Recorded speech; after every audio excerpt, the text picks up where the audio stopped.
সকাল থেকে আজকে আমি সারাদিন কি করলাম, আমি যেহেতু ডেইলি লাইফ শেয়ার করি, তো সকালবেলা উঠে একদম যেহেতু জ্যৈষ্ঠ মাস চলে যাচ্ছে, মানে ফলের মাস, কাঁঠাল তো খাইতেই হবে। তো আম্মা কাঁঠাল নিয়ে এসেছিল বাসা থেকে। আর শুক্রবারের দিন কি কি রান্না করলাম আজকের ভিডিওটা এই নিয়ে থাকবে, ঠিক আছে? আসসালামু আলাইকুম, সবাই কেমন আছেন? আশা করছি সবাই অনেক ভালো আছেন। আর আজকে কিন্তু আসলে ডেইলি লাইফে শেয়ার করছি সকাল, দুপুর এবং রাতে কি কি করেছি। তো সকালে ঘুম থেকে উঠে একদম চুলায় রুটি বানানোর জন্য পানি দিয়ে দিয়েছি। আমার আবার কি না বেশি বেশি করা, মানে কি ছোট একটা বাটিতে দিয়েছি যেন পাতিল না মাকাইতে হয়, বুঝছেন? মানে এত পরিমাণ চিন্তা করি যে একটা জিনিস শর্ট ভাবে করলে মানে কত তাড়াতাড়ি হবে, এবং ধুইতে তো একটা সময় লাগবে, তাই না? বাটিতে গরম পানি করে নিয়ে আটা সিদ্ধ, আর রুলের আটা এত সিদ্ধ করতে হয় না চালের আটার মতো, মানে চালের গুঁড়ির মতো। তো এদিকে সকালে উঠে রুটিগুলো দেখি বেশি হয়ে গেছে। আমরা খাই মাত্র দুইটা দুইটা করে, চারটা বা সর্বোচ্চ হলে 6টা, বাট অনেকগুলো রুটি হয়েছে, কোনো চিন্তা নাই। কারণ আগে যে পরিমাণ রুটি বানায় রাখতাম, মানে সকালে প্রতিদিন সকালে আমাদের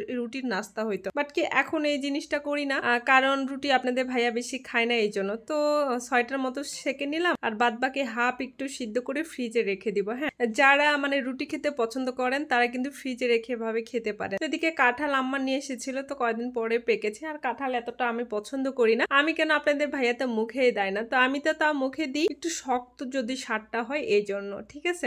তো এটা শক্তও ছিল না, আবার এতটা নরমও ছিল না। একা মানুষ তো কিছুটা কাটলাম, আর নিচে দারোয়ান চাচাদের দিয়ে দিলাম অর্ধেকটা। আর এদিকে যেহেতু শুক্রবার, আপনার ভাইয়া তো সকালবেলা উঠে ওর একটা বলি থাকবে, কি রান্না করবা কি রান্না করবা। তো আমি গোস্ত বের করলাম, ঠিক আছে? গোস্ত বের করে নিলাম। আর এদিকে রুটি ও যেহেতু ডিম ভাজি দিয়ে খাবে, আর আমি একটু কাঁঠাল আর আম দিয়ে খাবো। আর আমার জন্য চিন্তা নাই, ওর জন্য ডিমটা ভেজে দিলাম। আর এদিকে খাওয়া দাওয়া শেষ সকালবেলা, তো দুপুরের জন্য রান্না করতে চলে এসেছি। তো এদিকে রান্না, আর আমি মাখায় মাংস রান্না করতে খুবই পছন্দ করি। হ্যাঁ, তো আজকের ভিডিওতে আমি অন্য কোনো গল্প বা এরকম কিছু না, আমি সারাদিন কি করলাম সেটা আপনাদের সাথে শেয়ার করতেছি, ঠিক আছে? তো এদিকে গরুর মাংস উঠাই দিছে, আর মাখানো গরুর মাংসই আমার কাছে ভালো লাগে। একদম পেঁয়াজ মরিচ মশলা দিয়ে একদম মাখাই দিব, তখন কষায় নামাই ফেলবো, এরকম। আবার অনেকে তেলে দিয়েও রান্না করে, আগে আমি এটা করতাম প্রেসারে। আর আপনার ভাইয়া শক্ত মাংস খুব পছন্দ করে, মানে নরম টাইপের মাংস খেতে চায় না। ওই যেদিন যদি ভুলেও আমার নরম হয়, তাহলে দেখবেন সেদিন অবস্থা খারাপ। হ্যাঁ, পেঁচাল পারবে, হ্যাঁ নরম হয়েছে,